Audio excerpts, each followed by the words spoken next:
ओम शांति।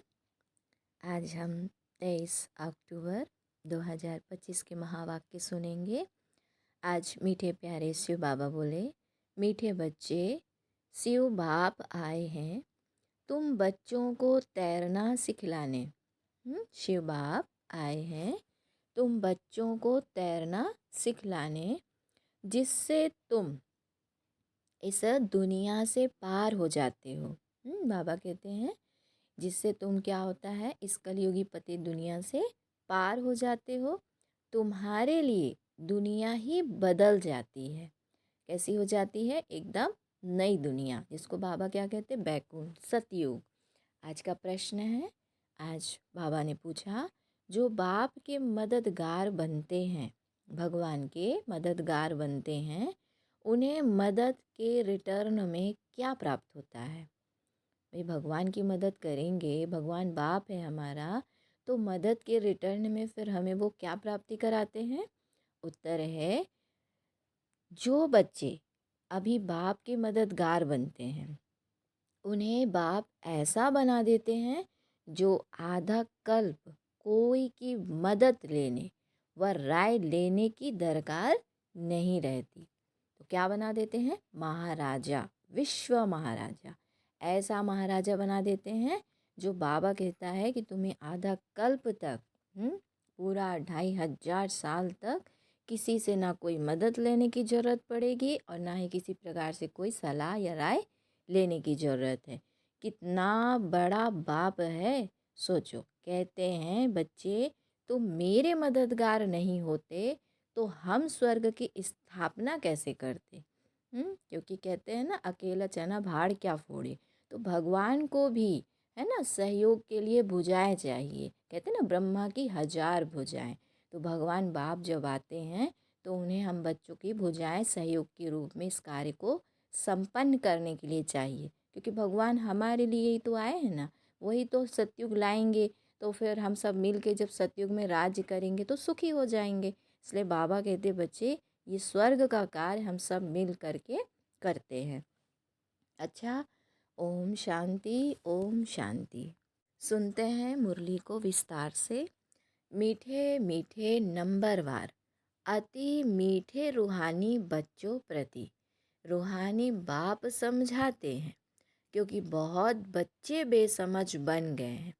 रावण ने बहुत बेसमझ बना दिया है। अब हमको कितना समझदार बनाते हैं।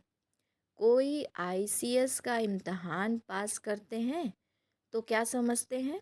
बहुत बड़ा इम्तहान पास किया है। अभी तुम देखो, बाबा कहते, बच्चे तुम अभी देखो कितना बड़ा इम्तहान पास करते हो। जरा सोचो, बाबा कहते जरा सोचो तो सही कि पढ़ाने वाला कौन है? ने हम आत्माओं को पढ़ाने वाला कौन है? पढ़ाने वाले कौन है? सॉरी, पढ़ने वाले कौन है?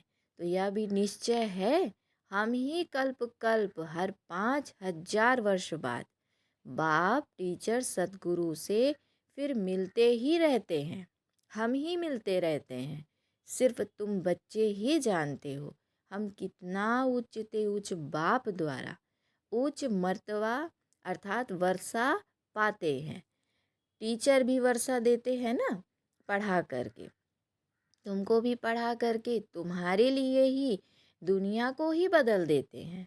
इतना ऊंचा बाप है, इतना ऊंचा टीचर है कि ऐसी पढ़ाई पढ़ाता है कि तुम्हारे लिए दुनिया ही बदल जाती है, नई दुनिया में राज्य करने के लिए। भक्ति मार्ग में कितनी महिमा गाते हैं। देखो, भक्ति मार्ग में जो भी भक्ति करते हैं, किस लिए करते हैं? कि हम भगवान के साथ राज्य करें। जैसे कहते, भक्ति में कृष्ण की नगरी में जाएंगे, बैकुंठ में जाएंगे, है ना, वहाँ जन्म लेंगे। तो उसके लिए बहुत मेहनत करते हैं। तो बाबा कहते हैं भक्ति मार्ग में देखो कितनी महिमा गाते हैं। तुम उन द्वारा अपना वर्षा पा रहे हो। अभी तुम यह भी बच्चे जानते हो कि पुरानी दुनिया बदल रही है। इसका अनुभव किसको होगा? जो बाबा के बहुत पक्के और करीबी बच्चे होंगे, उनको साक्षात्कार होता है कि दुनिया अब प्रत्यक्ष प्रैक्टिकल में हर चीज़ दिखाई देता है कि बदल रही है। तुम कहते हो हम सब शिव बाबा के बच्चे हैं। बाप को भी आना पड़ता है पुरानी दुनिया को नई बनाने। भगवान बाप कब आते हैं? जब दुनिया अति की पतित हो जाती है, अति की पुरानी हो जाती है, तब इस पतित दुनिया को, पुरानी दुनिया को बनाने नए बाप को आना पड़ता है। बाबा ने कहा कि त्रिमूर्ति के चित्र में भी दिखाते हैं। क्या दिखाते हैं? कि ब्रह्मा द्वारा नई दुनिया की स्थापना, है ना। ब्रह्मा बाप आते हैं तो उनके द्वारा भगवान क्या करता है? इस नई दुनिया के परिवर्तन के लिए फाउंडेशन डालता है। तो स्थापना का कार्य ब्रह्मा द्वारा। तो जरूर ब्रह्मा मुख वंशावली ब्राह्मण ब्राह्मणियाँ चाहिए, है ना, हैंड्स चाहिए ना, बच्चे चाहिए ना। तो बाबा कहते हैं कौन चाहिए? ब्राह्मण ब्राह्मणियाँ, है ना, ब्रह्मा ब्राह्मणियाँ चाहिए। ब्रह्मा तो नई दुनिया स्थापन नहीं करते हैं। बाबा कहते ब्रह्मा तो नई दुनिया स्थापन नहीं करते हैं, रचता है ही बाप। बाबा कहते हैं रचता कौन है? बाप। वो बाबा ही तो मेन है। बाबा तो बाबा बच्चों को कहता है ना कि बच्चे तुम्हारे सहयोग से मैं नई दुनिया लाता हूँ। तो मेन है रचता बाप। तो कहते हैं मैं आकर युक्ति से पुरानी दुनिया का विनाश कराए नई दुनिया बनाता हूँ। युक्ति क्या रची? कि बच्चों के द्वारा इस कार्य को संपन्न कराते हैं। तो नई दुनिया के रहवासी बहुत थोड़े होते हैं। जो दुनिया आएगी उस दुनिया में वही आत्माएं आती हैं जो भगवान के कार्य में संपूर्ण सहयोगी बनती हैं, अपने तन से, मन से, धन से। उनको वर्षे में क्या मिलता है? कि वो आत्माएं सतयुगी नई दुनिया में राज्य करने के अधिकार प्राप्त कर लेती हैं। तो बाप कहते वहाँ बहुत कम आत्माएं होती हैं। लड़ाई में बाबा कहते हैं नई दुनिया के रहवासी बहुत थोड़े होते हैं। गवर्नमेंट कोशिश करती रहती है कि जनसंख्या कम हो, करती है ना कोशिश कि जनसंख्या कम हो। अब कम तो नहीं होगी, क्योंकि ये कार्य तो एक भगवान के अलावा कोई भी देहधारी नहीं कर सकता। देखो लड़ाई में करोड़ों मनुष्य मरते हैं, फिर मनुष्य कम थोड़े ही होते हैं। जनसंख्या तो फिर भी बढ़ती जाती है। तो यह सब बातें तुम बच्चे जानते हो। तुम्हारी बुद्धि में विश्व के आदि मध्य अंत का ज्ञान है। तुम अपने को स्टूडेंट भी समझते हो, तैरना भी सीखते हो। कहते हैं ना नैया मेरी पार करो। किससे कहते हैं? भक्ति मार्ग में भगवान से प्रार्थना करते हैं। तो सच में भैया नैया को पार करने वाला भगवान बाप यहाँ ही आके पार करेगा ना। ऊपर में तो नैया कहाँ है? हमारी शरीर रूपी नैया कहाँ है? यहाँ इस सृष्टि पे ही तो होगी। तो इस सृष्टि की पर जो नैया है, आत्मा जिस पर बैठी हुई है, इस नैया को परमात्मा आते हैं, वो भी एक नैया लेते हैं, है ना, जिसे ब्रह्मा बाप कहते। उस नैया के द्वारा हमारी नैया को भी पार करते हैं। तो बाबा कहते बच्चे भक्ति में जो गाते हैं नैया मेरी पार करो, बहुत नामी ग्रामी होते हैं जो तैरना सीखते हैं। अभी तुम्हारा तैरना देखो कैसा है, एकदम ऊपर में चले जाते। ऊपर माना इतनी ऊंची स्टेज बन जाती, इतनी ऊंची स्थिति हो जाती है, फिर यहाँ आते ही नहीं हो। माने यहाँ इस देह और देह की दुनिया में बुद्धि नहीं आती है। वह तो दिखलाते हैं इतने माइल्स ऊपर गए, वो तो जड़ में हद में ऊपर जाते हैं, दिखाते हैं। तो वो तो शरीर के साथ में कितनी मेहनत करते, कितना खर्चा करते। यहाँ तो बाबा कहते तुम्हारी यात्रा तो मन बुद्धि से है, जो तुम इतनी ऊंचाई पे जाते हो, अपनी स्टेज को इतना ऊंचा ले जाते हो, जो देह की दुनिया का अनुभव ही नहीं, फिर भूल जाते हैं, एकदम मन बुद्धि एकदम परे हो जाती है। भगवान बाप की याद में अपनी पूरी चेतना में आ जाते हैं, पूरी एनर्जी में अनुभव करते हैं अपने आप को, इस शरीर और शरीर से एकदम डिटैच। तो ये है बहुत ऊंचे जाना। तो बाबा ने कहा कि बच्चे वह तो स्थूल वस्तु है जिसकी गिनती फिर करते हैं, वो तो गिनती में आ जाता है। साइंस के साधन द्वारा कितना बताते हैं यार इतनी ऊंचाई में गए, वो गिनती करते हैं। लेकिन तुम तो इतनी ऊंचाई में जाते हो कि इसका कोई हिसाब नहीं होता।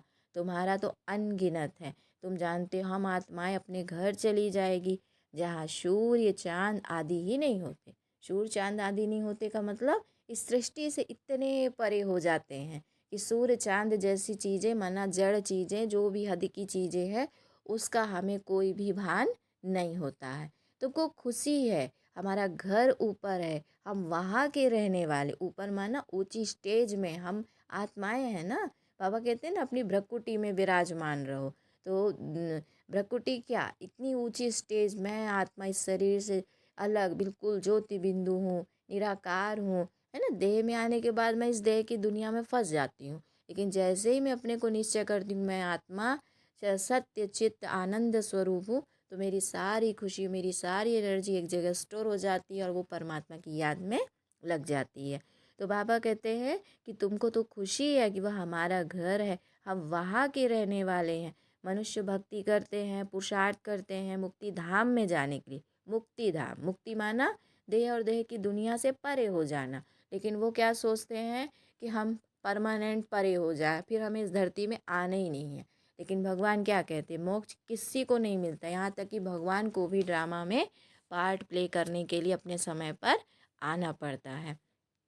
बाबा ने कहा कि बच्चे, मनुष्य भक्ति तो करते हैं, पुरुषार्थ करते हैं मुक्ति धाम में जाने के लिए, परंतु कोई भी जा नहीं सकते।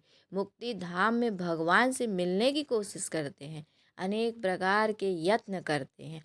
कोई कहते हैं हम ज्योति ज्योत में समा जाएं, कोई कहते हैं मुक्ति धाम में चले जाएं। मुक्ति धाम का भी किसको पता ही नहीं है, वास्तव में मुक्ति है क्या चीज़। हम कोई सोचते हैं कोई स्थान, वो तो जड़ चीज़ है, वो तो अलग हो गए कि शरीर से, शरीर पांच तत्वों से अलग हुए तो जाके फिर परम धाम में लास्ट टाइम पे बैठे। लेकिन बाबा कहते सबसे पहले हमारी मुक्ति कहाँ होगी, इस देह और देह की दुनिया में हम इसी शरीर में रह के उस मुक्ति का पहले अनुभव करें कि वास्तव में हम देह देह से इतने डिटैच हो जाए जो हमारी कोई भी इंद्रियां, किसी भी प्रकार का पांच विकार बुराइयां हमारे को नीचे की स्थिति में नहीं लेके जाए। हम इतने मुक्त हो जाएं देह और देह के विकारों की दुनिया से, देह के व्यर्थ संबंधों से, व्यर्थ चीज़ों से, जो हम अपने आप को एकदम सुख का अनुभव करें। वो है मुक्ति, मतलब एकदम शांति का अनुभव करें, वो है वास्तव में मुक्ति। पापों से मुक्त हो जाए, कर्म बंधनों से मुक्त हो जाए, तो वो है। बाबा कहते मुक्ति को भी कोई वास्तव में जानते ही नहीं है, ना मोक्ष को पा सके। जो कुछ पुरुषार्थ किया वह सब मतलब व्यर्थ हो जाता है, क्योंकि जब कोई चीज़ को अच्छे से समझेंगे ही नहीं, जानेंगे ही नहीं, तो वो सोचेंगे कि ऊपर जाना है, परम धाम में जाना है, वहाँ बैठना है। बाबा कहते यहाँ ही सब कुछ जीते जी पहले अनुभव करो, सूक्ष्म में वो सारी चीज़ें पहले यहाँ अनुभव करनी है, उसके बाद फिर वो बाद में साकार में फिर उसका वो प्रैक्टिकल पूरा स्वरूप आपको अनुभव होगा। तो पहले तो मन बुद्धि की यात्रा है ना, हर चीज़ पहले मन बुद्धि से पूरा अनुभव करना है। बाबा कहते ना जीते जी स्वर्ग में जाना, तो जीते जी माना हम सब कुछ देखें, अपने आप से उस चीज़ को फील करें कि वास्तव में स्वर्ग कैसा होता है, मुक्ति धाम कैसा होता है।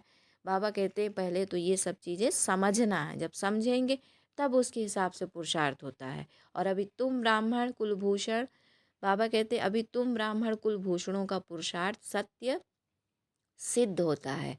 यह खेल कैसे बना हुआ है, तुमको अभी बाबा कहते तुमको अभी आस्तिक कहा जाता है, क्योंकि तुमने अभी सत्य बाप को जाना है। बाप को अच्छी रीति तुम जानते हो और बाप द्वारा ही सृष्टि चक्र को भी जान लिया है ना। सत्य को जान लिया, सत्य बाप को जान लिया और सत्य बाप के द्वारा बताए गए सृष्टि चक्र के भी राज को समझ लिया। ये कैसे चक्कर घूमता है, कैसे हम आत्माएं ऊपर से नीचे, नीचे से फिर ऊपर, ऊपर से फिर नीचे करते करते 5,000 साल बिता देते हैं और फिर वापस हमको पावन पतित के इस चक्कर में वापस चलते ही रहना पड़ता है। इसलिए बाबा ने कहा ये सारी बातें बच्चे तुम जानते हो। बाप कहते हैं मुक्ति, जीवन मुक्ति का ज्ञान कोई में भी नहीं है। जो स्वयं मुक्त होगा, इन सब चीज़ों से परे होगा, वही तो ज्ञान दे सकता है ना। अब मनुष्य तो स्वयं इस चक्कर में आता है, तो जो खुद इस चक्कर में आता है उसको पूरा ज्ञान कैसे हो सकता है। मतलब आदि मध्य अंत में, जो आदि में होगा, जो अंत में होगा, उसे ही सारा नॉलेज होगा ना, जिसको बीज कहते हैं। बीज बाप है ना। जो बीज बाप होता है वही आदि मध्य अंत का सारा ज्ञान समझा देता है। तो बाबा कहते द्वापर, सन्यासी तो द्वापर युग से आते हैं, और द्वापर युग से आना मतलब 2500 साल पहले का जीवन खत्म। तो जो 2500 साल पहला निकल गया और बाद में जो आएगा उसे ज्ञान भी तो आधा ही होगा ना, पूरा ज्ञान तो होगा नहीं। इसलिए बाबा कहते बच्चे, जो आदि में होता है और जो अंत में होता है उस वही आकर के हमें सत्य ज्ञान दे सकता है, सत्य परिचय दे सकता है कि वास्तव में सृष्टि चक्र का सत्य राज क्या है। बाबा ने कहा कि बच्चे, बाप को कोई भी नहीं जानते तो किसको कैसे ले जाएंगे। कितने ढेर गुरु लोग हैं, कितने उन्हों के फॉलोअर्स बनते हैं। सच्चा सच्चा सतगुरु कौन? एक शिव बाबा। उनको उसको तो चरण है नहीं। बाबा देखो, बाबा का चरण, बाबा कहते हैं ना, मैं तो विदेही हूँ, शरीर तो मेरा है ही नहीं। तो उन उसको तो चरण है नहीं। वह कहते हैं हमको तो चरण है ही नहीं, मैं कैसे अपने को पुजवाऊं। पूजा किसकी होती है? जो सामने है ना, जिसकी देह है, उसकी ना पूजा कर रहे हैं। तो बाबा कहते हैं मेरी तो पूजा कैसे करोगे, मेरा तो कुछ है ही नहीं। हाँ, जिसके तन में मैं आता हूँ उसके जरिए तुम मेरे को पूजते हो। तो वास्तव में पूजा होती किसकी है? बाबा ने कहा बच्चे विश्व के मालिक बनते हैं, उनसे थोड़े ही पूजवाऊंगा। भक्ति मार्ग में बच्चे बाप के पाँव पड़ते हैं। वास्तव में बाबा कहते हैं, वास्तव में तो बाप की प्रॉपर्टी के बच्चे मालिक हैं। इसलिए बाबा कहते हैं बच्चे, मैं तुम्हारे पैर कैसे तुमसे कैसे पैर पड़वाऊँ, परंतु नम्रता दिखलाते हैं। ये तो है, संस्कार की बात है। छोटे बच्चे आदि जब सब जाकर पाँव पड़ते हैं। यहाँ बाप कहते तुमको पाँव पड़ने से भी छुड़ा देता हूँ। मतलब इतना नीचे जो तुम गिर जाते हो कि तुम्हारे चोटी से पैर पे पहुँच जाते हो। तो भगवान का कहना है कि बच्चे, मैं तुम्हें इतना ऊंचा उठाना चाहता हूँ कि तुमको पैर पड़ने की भी किसी की ज़रूरत नहीं पड़ेगी। तो कितना बड़ा बाप है। कहते हैं तुम बच्चे मेरे मददगार हो। तुम मददगार नहीं होते तो हम स्वर्ग की स्थापना कैसे करते। बाप समझाते हैं बच्चे, अभी तुम मददगार बनो, फिर हम तुमको ऐसा बनाते हैं जो कोई की मदद लेने की दरकार ही नहीं होगी। तुमको कोई के राय की भी दरकार नहीं रहेगी। यहाँ बाप बच्चों की मदद ले रहे हैं। कहते बच्चे अब छी छी मत बनो। हाँ, देह और देह की दुनिया से उपराम हो जाओ। माया से हार नहीं खाओ, नहीं तो नाम बदनाम कर देते हैं। बॉक्सिंग होती है तो उसमें जब कोई जीतते हैं तो वाह वाह हो जाती है। हार खाने वाले का मुंह पीला हो जाता है। यहाँ भी हार खाते हैं। यहाँ हार खाने वाले को कहा जाता है, क्या कहा जाता है इस दुनिया के शब्दों में? काला मुंह कर दिया। काला मना पतित हो गया ना, तो काला मुंह कर दिया। आए हैं गोरा बनने के लिए, फिर क्या कर देते हैं कि कमाई चट हो जाती है। सारी मेहनत जो भी कमाया, बाबा ने कहा सब खत्म कर दिया। फिर नए सिरे शुरू करना पड़े। बाप के मददगार बन, फिर हार खाए, नाम बदनाम कर देते हैं। है ना, दुनिया में कोई बच्चा अपने माँ बाप की प्रॉपर्टी को गलत कामों में लगा देता तो क्या बोलते हैं? देखो, बच्चे ने बाप का नाम बदनाम कर दिया, गलत कर दिया। दो पार्टी, बाबा कहते दो पार्टी है, एक है माया के मुरीद, एक है ईश्वर के। तुम बाप को प्यार करते हो। गायन भी है विनाश काले विपरीत बुद्धि। तुम्हारी है प्रीत बुद्धि, तो तुमको नाम बदनाम थोड़े ही करना है। हाँ, प्रीत बुद्धि जो बच्चे होते हैं अपने बाप का नाम वाला करते हैं, ना कि नाम बदनाम। तो तुम प्रीत बुद्धि फिर माया से क्यों हार खाते हो? हारने वालों को दुख होता है, जीतने वाले पर ताली बजाते वाह वाह करते हैं। तो तुम बच्चे समझते हो हम तो पहलवान हैं, अब माया को जीतना जरूर है। देखो, बाप कहते हैं देह सहित जो कुछ देखते हो उन सब को भूल जाओ, माम एकम याद करो। माया ने तुमको सतो प्रधान से तमो प्रधान बना दिया, अब फिर सतो प्रधान बनना है। माया जीते जगत जीत बनना है। यह है ही हार और जीत, सुख दुख का खेल। रावण राज्य में हार खाते हैं, अब बाप फिर बर्थ पाउंड बनाते हैं। बाप ने समझाया है एक शिव बाबा की जयंती ही बर्थ पाउंड है। अब तुम बच्चों को ऐसा लक्ष्मी नारायण बनना है। वहाँ पर घर घर में दिवाली रहती है, सबकी ज्योति जग जाती है, मेन पावर से ज्योत जगती है। बाबा कितना सहज रीति बैठ समझाते हैं। बाप के सिवाय मीठे मीठे लाडले सिकिलधे बच्चे कौन कहेगा? रूहानी बाप ही कहते हैं, हे मेरे मीठे लाडले बच्चों, तुम आधा कल्प से भक्ति करते आए हो, वापिस एक भी जा नहीं सकते जब तक भगवान आकर के तुम्हें इस भक्ति से ना छुड़ाए। जब तक भक्ति नहीं छूटेगी, देह देह देह देह देह की दुनिया, देह का भान, जब तक ये सब नहीं छूटेगा तब तक तुम वापस घर नहीं जा सकते। क्योंकि आत्मा घर जाती है, शरीर नहीं जाता। तो शरीर में रहोगे तो शरीर शरीर भी रहोगे ना। इसलिए बाबा कहते आत्मा बनो, क्योंकि आत्मा ही परम धाम जाती है। तो वापिस एक भी जा नहीं सकती, बाप ही आकर सबको ले जाते हैं। तुम संगम युग पर अच्छी रीति समझा सकते हो, बाप कैसे आकर सब आत्माओं को ले जाते हैं। दुनिया में इस बेहद के नाटक का कोई को पता नहीं है। यह बेहद का ड्रामा है, यह भी तुम समझते हो और कोई कह ना सके। अगर बोले बेहद का ड्रामा है तो फिर ड्रामा का वर्णन कैसे करेंगे। यहाँ तुम 84 के चक्र को जानते हो, तुम बच्चों ने जाना है, तुमको ही याद करना है। बाप कितना सहज बतलाते हैं। भक्ति मार्ग में तुम कितने धक्के खाते हो, तुम कितना दूर स्नान करने जाते हो। एक लेक है, कहते हैं उसमें डुबकी लगाने से परिया बन जाते। लेक माना तालाब। तो अभी तुम ज्ञान सागर में डुबकी मार, परी ज़्यादा बन जाते हो, है ना। मानसरोवर बोलते ना, मानसरोवर।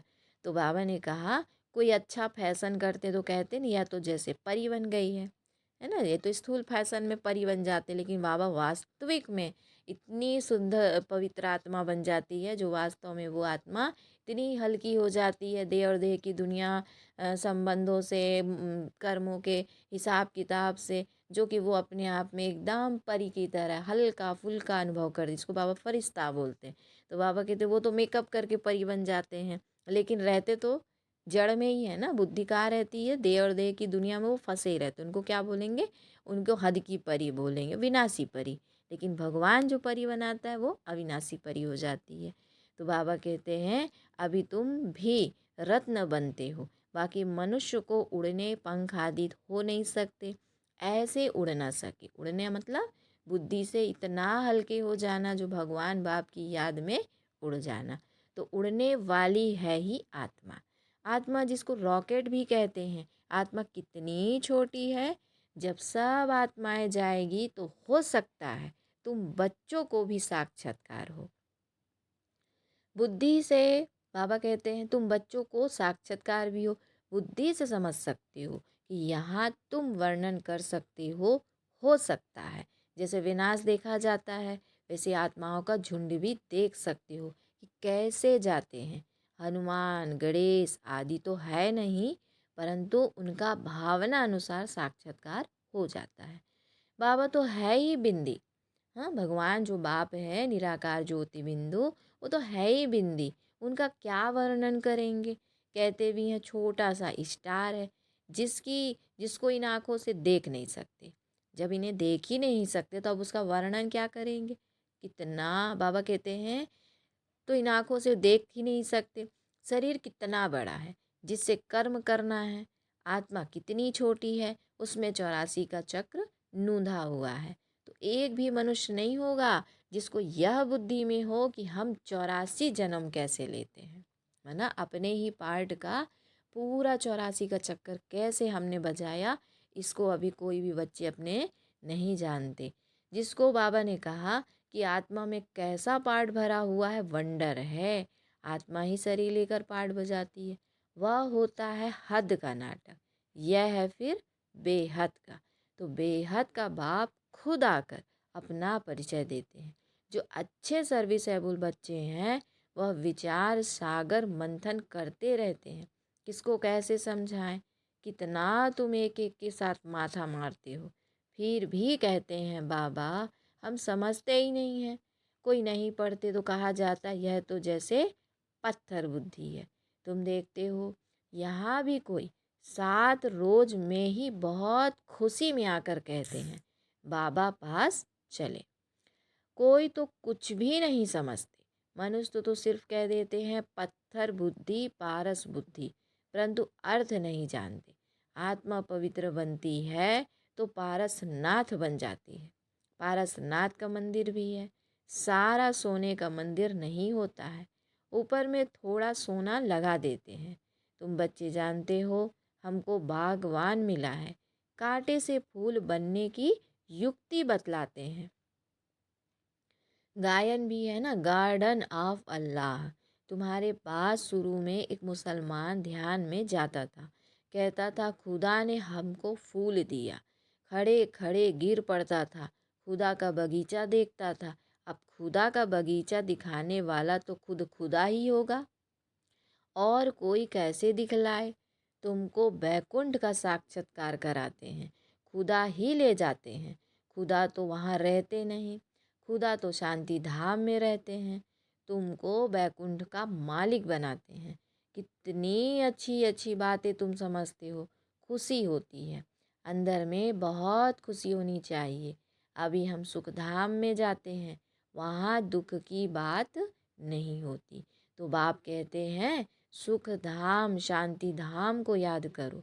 घर को क्यों ये बाबा कहते घर को क्यों नहीं याद करेंगे। आत्मा घर जाने के लिए देखो कितना माथा मारती है, जप तप आदि बहुत मेहनत करती है, परंतु जा कोई भी नहीं सकते।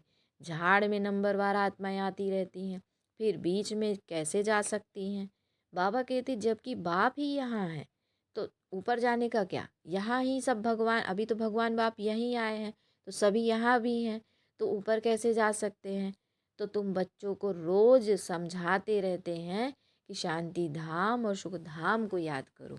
बाप को भूलने के कारण ही फिर दुखी होते हैं। माया का मोचरा लग जाता है। अब तो जरा भी मोचरा नहीं खाना है, माना सजा नहीं खाना है। मूल है देह अभिमान। ये देह अभिमान ही ऐसी जड़ है जो सारे विकारों का मतलब शुरुआत है। जो भी विकार, जो भी बुराइयाँ, जो भी हमारा मतलब पूरा खराब होता है चार्ट, वो सब देह अभिमान के कारण। इसलिए बाबा कहते हैं अपना रिकॉर्ड अच्छा रखो। कैसे रखोगे, जब हम आत्माभिमानी बन के हर कर्म को बहुत बाबा की बिल्कुल एक एक पॉइंट को सोच समझ के ध्यान में रख के करेंगे तो हमारा बहुत अच्छा खाता बनेगा और हम विकारों से बहुत जल्दी मुक्त हो जाएंगे और हमारा सारा देह अभिमान खत्म हो जाएगा। और बाबा ने कहा तुम अभी अभी तक जिस बाप को याद करते रहते थे, हे पतित पावन आओ, उस बाप से अभी तुम पढ़ रहे हो। ये निश्चय बुद्धि बनना है ना। तुम्हारा ओबीडियंट सर्वेंट टीचर भी है, ओबीडियंट सर्वेंट बाप भी है।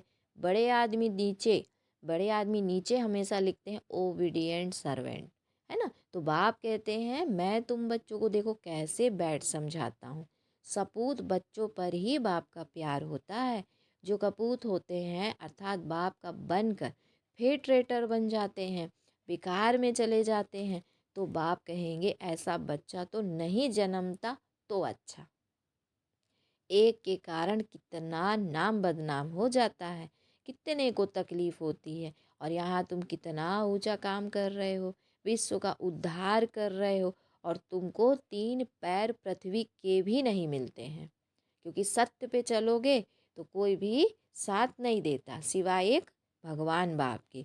तुम अब बच्चे किसी का घर बार तो छुड़ाते नहीं हो ना। तुम तो राजाओं के को भी कहते हो। तुम पूज्य डबल सिर ताज थे, है ना। अब पुजारी बन पड़े हो, अब बाप फिर से पूज्य बनाते हैं तो बनना चाहिए ना। थोड़ी देरी है, हम यहाँ किसके लाख लेकर क्या करेंगे। हाँ बाबा कहते यहाँ हम किसका लेकर भी इतना क्या करेंगे। गरीबों को राजाई मिलनी है, बाप गरीब निवाज है ना। तुम अर्थ सही समझते हो कि बाप को गरीब निवाज क्यों कहते हैं। भारत भी कितना गरीब है, उनमें भी तुम गरीब माताएं हो जो साहूकार हैं वह इस ज्ञान को उठा ना सके। गरीब अबलाएं कितनी आती हैं, उन पर अत्याचार होते हैं। बाप कहते हैं कि माताओं को आगे बढ़ाना है। प्रभात फेरी में भी पहले पहले माताएं हों। बैच भी तुम्हारे फर्स्ट क्लास हैं, यह ट्रांसलेट का चित्र भी तुम्हारे आगे हो। सबको सुनाओ, दुनिया बदल रही है, बाप से वर्षा मिल रहा है, कल्प पहले मुआफिक। बच्चों को विचार सागर मंथन करना है। कैसे सर्विस को अमल में लाएं। टाइम तो लगता है ना, बाबा कहते हैं ये सारी चीज़ों के लिए थोड़ा समय लगता है। अच्छा, बाबा याद प्यार देते, मीठे मीठे सिकिल्दे बच्चों प्रति माता पिता बाप दादा का याद प्यार और गुड मॉर्निंग। रूहानी बाप की रूहानी बच्चों को नमस्ते। हम रूहानी बच्चों की रूहानी माता पिता बाप दादा को याद प्यार गुड मॉर्निंग और नमस्ते। फिर आज की धारणा के लिए मुख्य सार है, पहला पॉइंट है, बाप से पूरी पूरी प्रीत रख, मददगार बनना है, माया से हार खाकर कभी नाम बदनाम नहीं करना है, पुरुषार्थ कर, देह सहित जो कुछ दिखाई देता है उसे भूल जाना है। बाबा कहते बाप से पूरी पूरी रीति रख, प्रीत रख, मददगार बनना है, माया से हार खाकर कभी नाम बदनाम नहीं करना है, पुरुषार्थ कर, देह सहित जो कुछ दिखाई देता है उसे भूल जाना है। दूसरा पॉइंट है, अंदर में खुशी रहे कि हम अभी शांति धाम सुख धाम में जाते हैं। बाबा ओबीडियंट टीचर बन हमको घर ले जाने के लायक बनाते हैं। लायक सपूत बनना है, कपूत नहीं बनना है। फिर बाबा बच्चों को वरदान देते हैं, हर संकल्प, समय, वृत्ति और कर्म द्वारा सेवा करने वाले निरंतर सेवाधारी भव। हर संकल्प, समय, वृत्ति और कर्म द्वारा सेवा करने वाले निरंतर सेवाधारी भव। बाबा ने कहा कि जैसे देखो, बाप अति प्यारा लगता है, बाप के बिना जीवन नहीं है, ऐसे ही सेवा के बिना जीवन नहीं। निरंतर योगी के साथ साथ निरंतर सेवाधारी बनो। सोते हुए भी सेवा हो। सोते समय यदि आपको कोई देखे तो आपके चेहरे से शांति, आनंद के वाइब्रेशन अनुभव हो। हर कर्मेंद्रिय द्वारा बाप के याद की स्मृति दिलाने की सेवा करते रहो। अपनी पावरफुल वृत्ति द्वारा वाइब्रेशन फैलाते रहो। कर्म द्वारा कर्म योगी भाव का वरदान देते रहो। हर कदम में पद्मों की कमाई जमा करते रहो। तब कहेंगे निरंतर सेवाधारी, अर्थात सर्विस एबुल। सर्विस एबुल का मतलब क्या होता है? सिर्फ भाषण करना ही सर्विस नहीं होती है।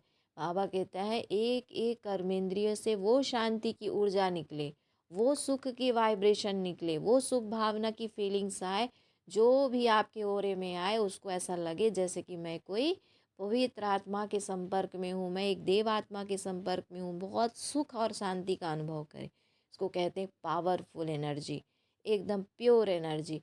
जो बाबा कहते बच्चे यही सच्ची सेवा है। वास्तव में सेवा में हमारी ये अंदर की शुभ भावना की वाइब्रेशन बहुत अच्छे काम करते हैं। तो बाबा ने कहा बच्चे सबसे पहले अपनी मनसा को इतना पावरफुल बना लो जो आपको मुख से भी बोलने की ज़रूरत ही ना पड़े। आपकी एक एक इंद्रियां स्वतः ही वो सेवा के वाइब्रेशन फैलाएं। अच्छा, आज का स्लोगन है, अपनी रूहानी पर्सनालिटी को स्मृति में रखो तो माया जीत बन जाएंगे।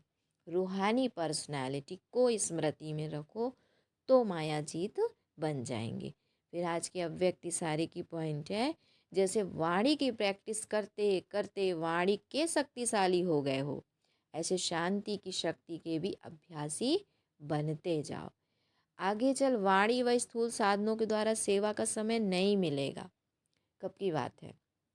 कब बाबा बोलते थे वो बात, और आज वो बातें प्रैक्टिकल में हो रही हैं कि आज समय साधन मतलब वाणी के द्वारा और स्थूल साधनों के द्वारा सेवा करने का टाइम, साधन तो बहुत हो गए और वाणी से ज्ञान सुनाने वाले भी बहुत हो गए, लेकिन अभी समय वो खत्म। अभी सेवा के लिए क्या चाहिए? साइलेंस चाहिए।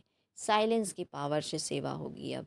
तो अब समय वो हो गया है। तो ऐसे समय पर शांति के शक्ति के साधन आवश्यक होंगे, क्योंकि जितना जो महान शक्तिशाली होता है वह अति सूक्ष्म होता है। तो सूक्ष्म माना इतनी साइलेंस में अपने आप में, मतलब अपने आप को रिजर्व कर लो कि जो बाबा ने कहा कि बच्चे बस अब साइलेंस से सेवा होनी है, तो जो भी आपके देखे चेहरे को आपके संपर्क में आए तो बस उसको 1 सेकंड में मुक्ति मिल जाए। तो वाणी से शुद्ध संकल्प सूक्ष्म है। बाबा कहते वाणी से शुद्ध संकल्प, वाणी में तो शब्द में आ गए तो देह भान आया ना, अब भाई शरीर में आए ना, इंद्रियों में आ गए, तो इंद्रियों में आ गए माना वाणी में आ गए, वाणी में आना माना थोड़ा देह भान आ गया, और वही जब शुद्ध संकल्पों में चले गए, इसीलिए बाबा ने कहा कि वाणी से शुद्ध संकल्प सूक्ष्म है, इसलिए सूक्ष्म का प्रभाव शक्तिशाली होगा। मनसा ज़्यादा पावरफुल होगी तो वाणी की भी ज़रूरत नहीं पड़ेगी। अच्छा, ओम शांति, ओम शांति।